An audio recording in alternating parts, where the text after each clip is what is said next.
संपदा the resource channel में आपका हार्दिक स्वागत है। कृषि यंत्रों पर हम लोग चर्चा कर रहे थे और सरकार की जो विभिन्न योजनाएं चल रही हैं, तो किसान इनसे किस तरह जुड़ करके अधिकाधिक लाभ प्राप्त कर सकता है? मैं अपनी बात को आगे बढ़ाऊं। जो श्रमिकों की व्यवस्था इस समय गांव में कृषि क्षेत्र में एक समस्या के रूप में बढ़ रही थी, उसका एक बहुत बड़ा समाधान है कृषि यंत्रीकरण योजना। मैं यहाँ किसान भाइयों को यह स्पष्ट कर देना चाहूँगा कि जो कृषि यंत्रीकरण योजना है, ये देखिए कई पहलुओं पे काम करता है।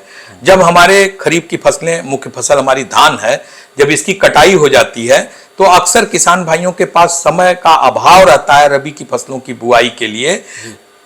तो वो क्या करते ये हैं कि जल्दी से काट करके जो पुआल वगैरह खेत में बचता है उसको वो जला देते हैं। ये बहुत ही गलत चीज है। इससे क्या होता है, शायद हमारे किसान भाइयों के मन में ये है कि इससे बहुत ज्यादा भारी नुकसान नहीं होगा, लेकिन हमारे मिट्टी के जो बहुत ही जरूरी जीवाणु हैं, जिनसे हमारी फसलों को या हमारी मिट्टी को ताकत मिलती है, मैं ये बताना चाहूंगा, वो नष्ट होने लगते हैं। तो उनके भी समाधान के लिए एक इन सीटू योजना चलाई गई और इन सीटू योजना में उन यंत्रों को शामिल किया गया। भारत सरकार ने उस पर अच्छा अनुदान, यानी आप यह समझ लें कि यदि फार्म मशीनरी बैंक की स्थापना करते हैं तो 80% का अनुदान किसान भाइयों को मिल जाता है। सही है।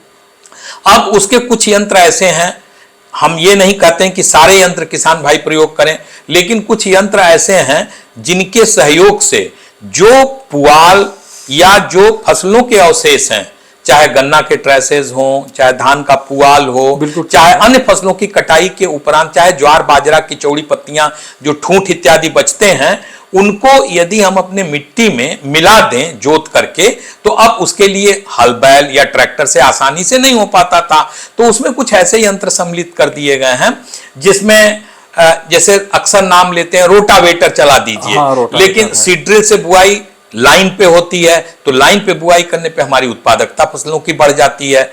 इसके साथ ही साथ हैप्पी सीडर है।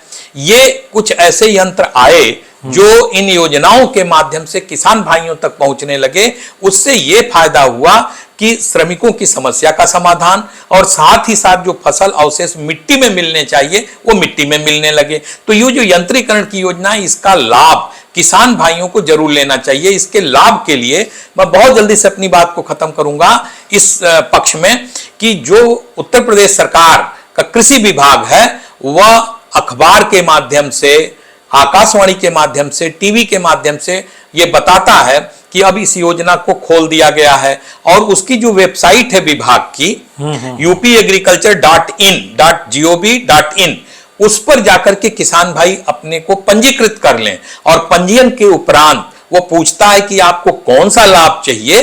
तो उस लाभ पर यदि वह टिक कर देता है कि कृषि यंत्रीकरण का, तो कृषि यंत्रों की जो उसकी आवश्यकता होती है, उस आवश्यकता को वो बिल्कुल नंबर से, उसमें कहीं कोई गलतफहमी नहीं होनी चाहिए, उस किसान भाई के पास सूचना जाती है कि आपका नंबर आ गया है, कृपया यंत्र ले लें। और यंत्र पर यदि एक एक फुटकर यंत्र लेते हैं तो 50% का अनुदान। मान लीजिए कोई यंत्र 5,000 रुपए का है तो 2,500 रुपए में किसान भाई को मिल जाता है। वह खरीद करके और उसकी रसीद हमारे उप कृषि निदेशक कार्यालय को जमा कर देता है, तो उस पर अनुदान उसको मिल जाता है। अच्छा, इसके साथ ही साथ जो है प्रोसेसिंग के भी बहुत सारे यंत्र। अब मैं ये बताना चाहूंगा कि देखें, किसान भाई जब खेती करते हैं तो हमारी जितनी भी यात्राएं अभी तक हुई कृषि विकास की, उसमें हमने कहा अच्छे बीज ले लो, अच्छी खाद हो गई, अच्छे तरीके हो गए, किसान भाइयों ने बोया। और निश्चित रूप से यह गौरव का विषय है कि हमारे किसान भाइयों ने हमारे देश का,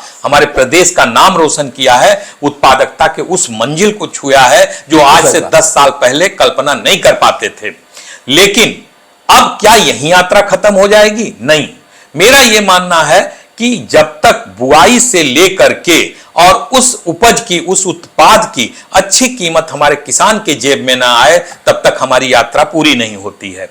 बहुत अच्छा विषय आजकल चल रहा है प्रदेश सरकार द्वारा, भारत सरकार द्वारा, और उन लोगों ने किसान उत्पादक संगठन की बात कही और इसको एक योजना के रूप में लाए। और इस योजना में देखें कितनी अच्छी बात है कि भाई 10 तो हमारे सदस्य हो गए जो बोर्ड के मेंबर होते हैं, और उस बोर्ड के मेंबर के बाद 300 किसान हमारे सदस्य बन जाएं।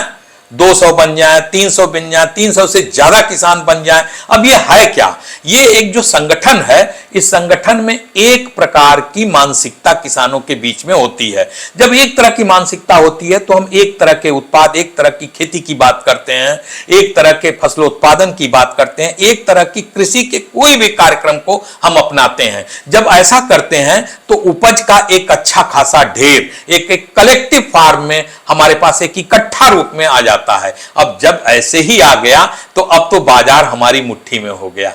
बाजार का मतलब यह होता है कि बाजार में जब हमारा छोटा काश्तकार जो उपज लेता है और उसको बाजार में ले जाने का प्रयास करता है तो उसके सामने कई कठिनाइयां हैं। छोटी उपज मंडी में ले जाए तो वहां पे दिक्कत, खुले बाजार जिसको हम हाट कहते हैं वहां पर ले जाता है तो उसके मूल्य की, जो उसका उपज है उसकी अच्छे मूल्य, अच्छी कीमत नहीं मिलती है। लेकिन जब हम फार्मर प्रोड्यूसर ऑर्गेनाइजेशन या पीओ के माध्यम से, कृषक उत्पादक संगठन जिसको कहते हैं, उसके माध्यम से जब एक कलेक्टिव फार्म में उपज प्राप्त होती है तो रेट हमारे कृषि उत्पादक संगठन का होता है और बाजार को आना पड़ता है हमारे ये पीओ के दरवाजे पर। जब ऐसा होगा तो हमारा किसान संगठित होगा। अच्छा, एफपीओ के ढेर सारे फायदे हैं। उनको एक स्थान पर बीज, अच्छे बीज, एक स्थान पर उर्वरक, एक स्थान पर पेस्टिसाइड मिलता है और साथ ही साथ जो आपने बात छेड़ी कि जो बाजार है वो बाजार का दरवाजा इसी एफपीओ से खुल जाता है। अभी आप देखें, हम एग्रीकल्चर डिजिटाइजेशन की बात कर रहे हैं, हम चंद्रयान बना करके चांद पर पहुंचे हैं, तो कृषि जगत में भी मैं ये कहूंगा कि जो एग्रीकल्चरल डिजिटाइजेशन है उसके लिए भारत सरकार ने ओएनडीसी, जो ओपन नेटवर्क डिजिटल कॉमर्स है, इसका एक प्लेटफॉर्म खोल दिया है। हमारे किसान भाई या हमारे जो कृषक उत्पादक संगठन है, ये फ्लिपकार्ट पे, अमेजॉन पे कुछ बड़ी बड़ी जो कंपनियां हैं जो बाजार में उतरी हैं, उत्पादन करेंगे और जो उत्पाद वो बनाएंगे उसको वो बेच दे रहे थे, उस प्लेटफॉर्म पर जाकर के सेल कर सकते। जी हाँ। अब लेकिन उनके यहाँ चार्जेस लगते थे, लेकिन जो भारत सरकार का ये ओएनडीसी है इस पर निःशुल्क है। हमारा किसान उस प्लेटफॉर्म के माध्यम से, ई प्लेटफॉर्म, ई कॉमर्स के माध्यम से अपने उपज को बेच सकता है। लेकिन अभी एक बात अधूरी रह गई, जब हम अपने उपज को रॉ मटेरियल के रूप में बेच देते हैं तो हमको उतना अच्छा मूल्य नहीं मिलता है। इसी की बात कर रहा था, उसके प्रसंस्करण की बात आपने कही। यानी देखिए, हम तो तीन बात भैया कहेंगे और इसको हमेशा मैं कहता हूं, कम्युनिटी हेल्थ, सॉयल हेल्थ और वैल्यू एडिशन, यह तीन जो मूल मंत्र हैं, हमारे किसान भाई या हमारे कृषक उत्पादक संगठन इसको अपनाते हैं। अब कम्युनिटी हेल्थ का मतलब यह है, हमारा गांव एक कम्युनिटी है। अब एक कम्युनिटी का जब स्वास्थ्य अच्छा होगा, स्वस्थ रहना बहुत अच्छा, माने बहुत आवश्यक है। आप देखें, श्री अन्न की योजना स्वास्थ्य से लगी हुई है। जो एग्रीकल्चरल डिजिटाइजेशन की बात हम लोग कर रहे हैं, जब पैसा आएगा तो उसकी मानसिकता अच्छी बनती है, स्वस्थ बनती है, उसके मन में कोई घबराहट नहीं होती है। और साथ ही साथ मैं सॉइल हेल्थ की बात करता हूं, जब हमारी माटी स्वस्थ होगी तो मेरा देश स्वस्थ होगा। तो जो प्रसंस्करण की बात आपने कही, अब बहुत जरूरी हो गया है कि हम अपने उत्पाद को, किसान भाई अपने उत्पाद को प्रसंस्कृत करके जब बेचते हैं या बाजार में ले जाते हैं तो उसका मूल्य बढ़ जाता है। इसमें एक चीज और भी कहना चाहूंगा कि ये उद्यान विभाग का अपने प्रदेश में उद्यान विभाग के साथ प्रसंस्करण की भी योजना है जो भारत, जी हाँ, एक उनकी योजना है, उसमें 50% अनुदान भी है। विभिन्न तरह से प्रसंस्करण की जो मशीनें हैं उस पर अनुदान दिया जा रहा है। दाल बनाने की मशीनें हैं, फल के रस निकालने की, अचार बनाने की, सिरका बनाने की, आटा बनाने की, तेल बनाने की, सभी चीजों को प्रसंस्कृत करके यदि हमारा किसान भाई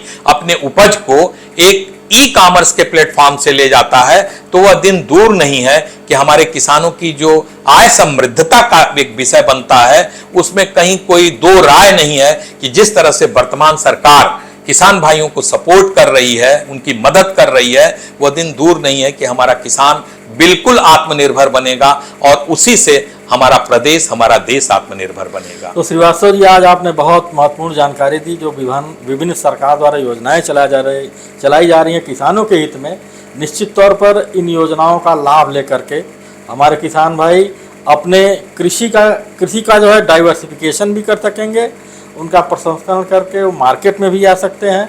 और जो आपने प्लेटफॉर्म की बात की, ई प्लेटफॉर्म की बात की, तो उसको अपना करके वो अपनी मार्केटिंग भी उस प्लेटफॉर्म बहुत के अच्छे माध्यम से से कर कर ले। सकते हैं। तो निश्चित तौर पे हमारे किसान भाई इनका लाभ लेते हुए अपने कृषि को एक उद्यम के रूप में इस्टेब्लिश करने के लिए प्रयत्नशील हों, तो उनका भी कल्याण होगा, इस देश का भी कल्याण होगा। और जो 5 ट्रिलियन इकॉनमी है, बिल्कुल उसको का हम जो सपना पाएंगे, है, छुएंगे। उस सपने को जो है हम प्राप्त कर सकेंगे। आपका बहुत बहुत धन्यवाद। नमस्कार। और हम चाहते हैं कि आप हमारे इस कार्यक्रम को, हमारे इस चैनल को ज़्यादा से ज़्यादा सब्सक्राइब करें, शेयर करें और इसको और ज़्यादा पॉपुलराइज करें, जिससे कि हम आपको इसी तरह की जो विशिष्ट चीज़ें हैं आपको आपके सामने लाते रहें एपिसोड के रूप में, और आपको ज़्यादा से ज़्यादा ये फ्रूटफुल हो सके। आपका बहुत बहुत धन्यवाद।